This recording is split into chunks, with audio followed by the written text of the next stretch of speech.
You may remember, at the conclusion of my video, The God of Exposure Smites BBC Again, that there was a little snippet alluding to one of the most famous internet personalities of all time.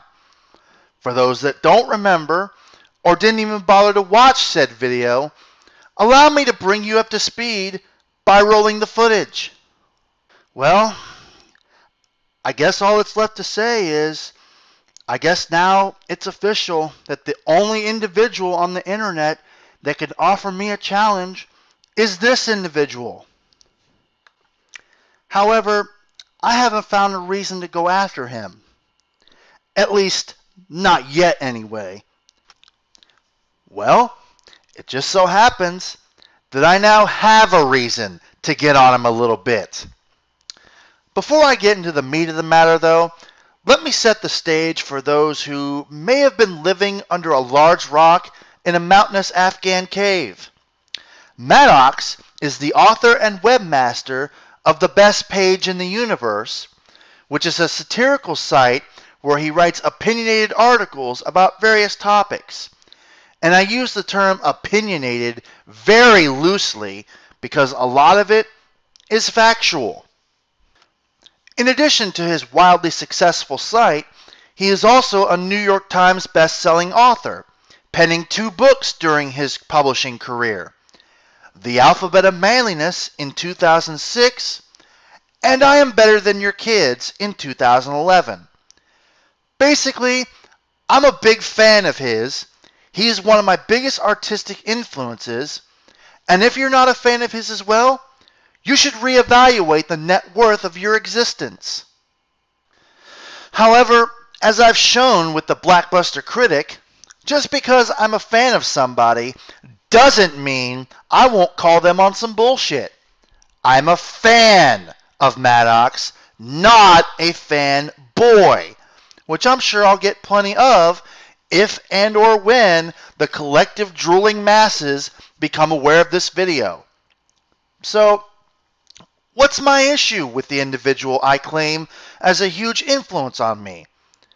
None other than his Math Doesn't Suck, You Do article published in early 2012. In said article, he goes on a tirade against those that hate math, mostly because they find it too difficult, as well as show that without math, we would be in a much worse state than we already are. Now, before I continue, let me first clarify that I completely agree with his sentiment that math is extremely important, regardless of my ability to do it or not. Do I suck at math? Yes, I do, which is strange considering I was a musician for about 8 years, and that not only is there math involved in music, but it's also statistically proven that those involved in music do better in the subjects of science and math. Be that as it may, I still do suck at math, which is why I leave that area to those much more proficient at it than I am. While I suck at math, I don't think math itself sucks. But back on task though, allow me to read a few excerpts from the article in question. Every time I hear someone say, "I suck at math," I immediately think he or she is a moron. If you suck at math, what you really suck at is following instructions. Sucking at math is like sucking at cooking. I'm tired of eating shitty food because you're too much of a dipshit to follow a recipe. Also, I'm tired of hearing people brag about how they can't cook like it's some kind of badge of honor. It's like a race to the bottom with you people. I always hear people one-upping each other about how inept they are at cooking. If you don't know how to chop up a few carrots to make a decent soup, take your life. Math is exactly like cooking. Just follow the recipe. Symbols look confusing? Can't figure out how to solve a problem? All I hear is, "Wah! Boo-hoo! I didn't read the introduction to the chapter that tells me exactly how to solve this generic category of problems." Math isn't some voodoo that only smart people understand. It's something that people understand on their path to enlightenment. And it's about as straightforward as thinking gets. And when I say math here, I'm talking specifically about the only category of math that 99% of people know about: applied. It's a failure of teachers everywhere to expose people to the much less commonly known branch of mathematics: theoretical. Theoretical math is cool as shit. You know what's not cool? You being an idiot. Math theory involves solving problems like finding patterns in prime numbers, topology, and thinking about the different kinds of infinity. And yes, there are different kinds of infinities.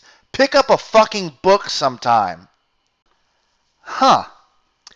You know, it's awfully funny you wrote all that, considering what you said in response to a question about finishing college and getting your math degree during a book tour stop in Redmond, Washington. Let's roll that footage, shall we? Yeah, right here. Are you ever going to go back to school and finish your math degree? Or are you just going to But the question is, am I ever going to go back to school and finish my math degree? No. Actually, I joke around about it in the winning section, but it's true. I literally have one more test to take to graduate. And I took it. Actually took the test 3 times, and the first time I took it, I came within 1 point of passing, and the second time I took it, I came within 2 points of passing, and the third time I took it, I came within 3 points of passing. And I'm a math major, so I can see patterns. So I don't know. I mean, I don't know what the hell I'd do with a math degree at this point in my life. Writers don't have resumes. Yeah, you can't. Nobody really cares about math degrees. Yeah. Well, now. Looks like we've run into a bit of a contradiction, haven't we? So let me get this straight. You so love the subject of math and find the applied side of it as easy as following a cooking recipe, yet you failed your final math exam 3 times? Not only that, but you failed it gradually worse each time? Wouldn't that make you an idiot by your own logic? Hell, even if it was an exam for the theoretical side of things, that's still no excuse, given the obvious knowledge and passion for the subject you've displayed in your article. It's interesting that you inadvertently positioned your foot within striking distance of your mouth 6 years prior to when it would be shoved into said mouth. And I especially love that last part about what you would do with a math degree, considering the additional excerpt from your article.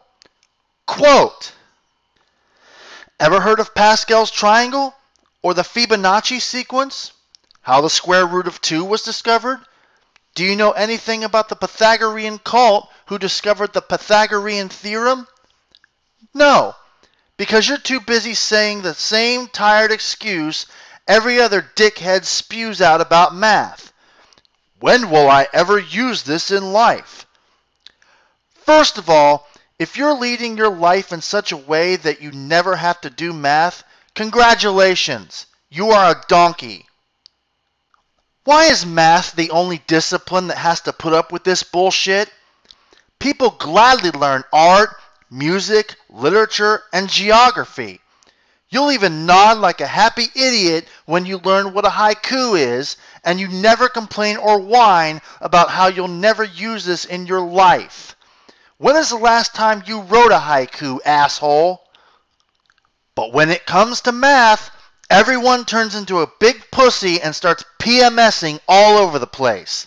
The walls, the flag, the teachers, everyone and everything gets splattered by your crimson twat water. Because suddenly you can predict the future, and you know that for the next 70 or so years of your life, with 100% certainty, that you will never use math, and that you can tune out and go back to doodling because you're too self-important to learn something that ancient people thought was important enough to pass down for your dumbass to learn from. It's far more important for you to practice writing your name or drawing hearts and stars, right?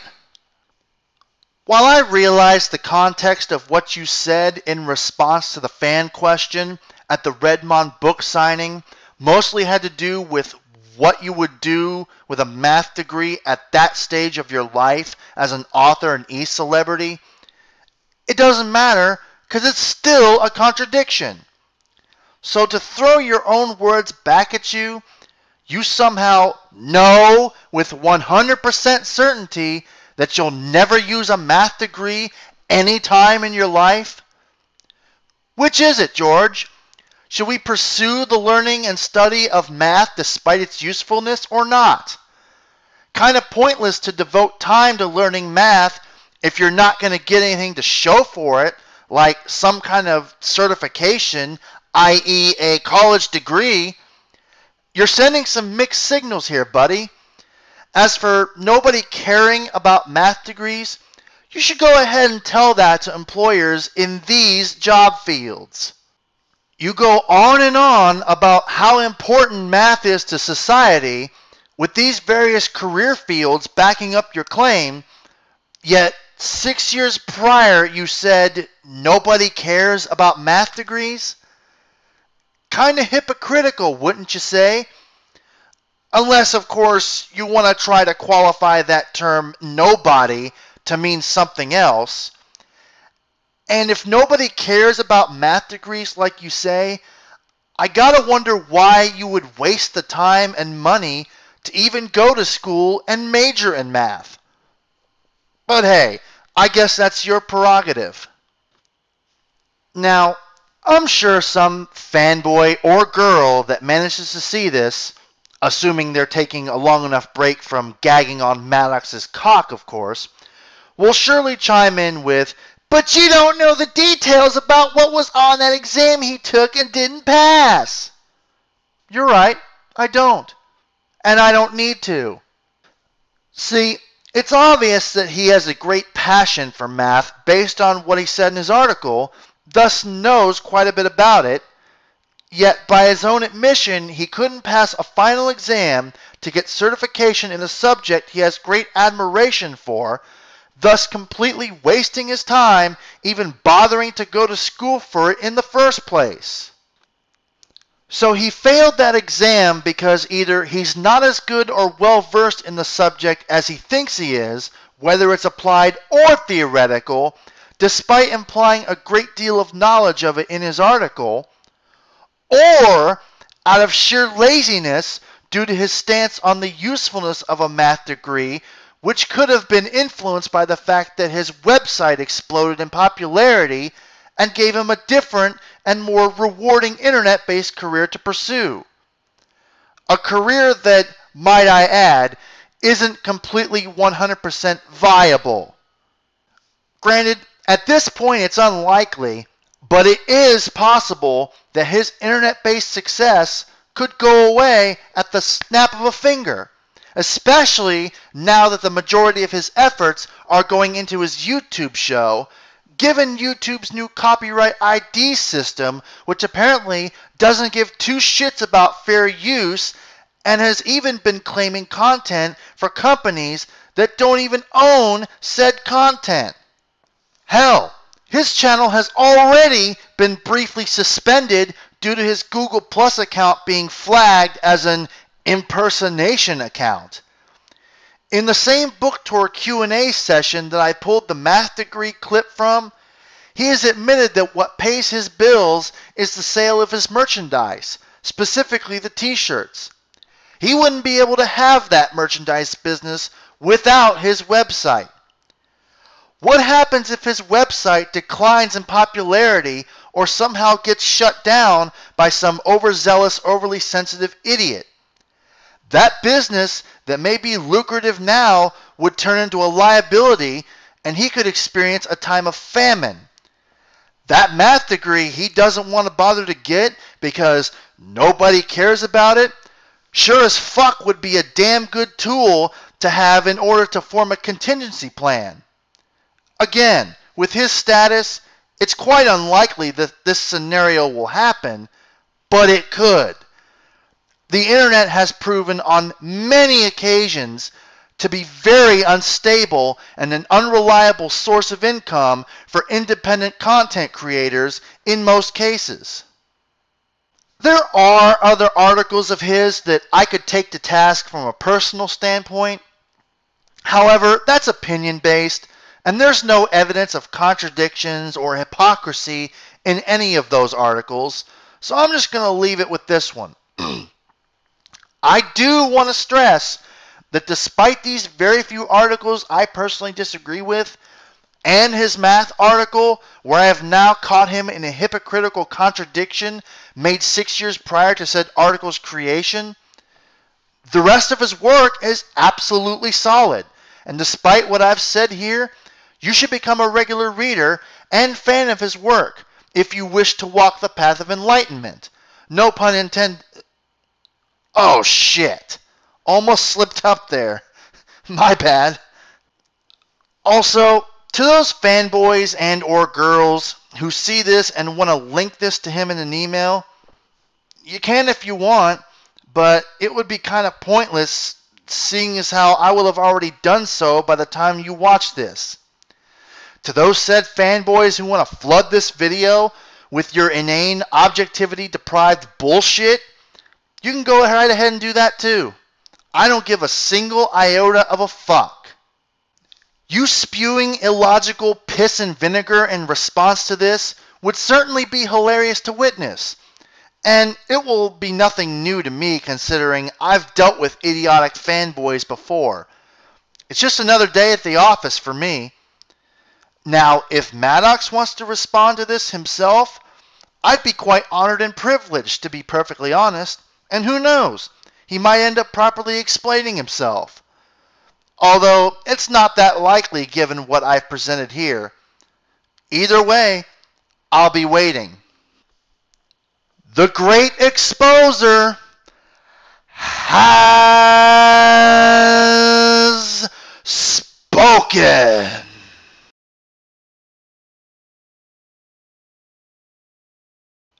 P.S.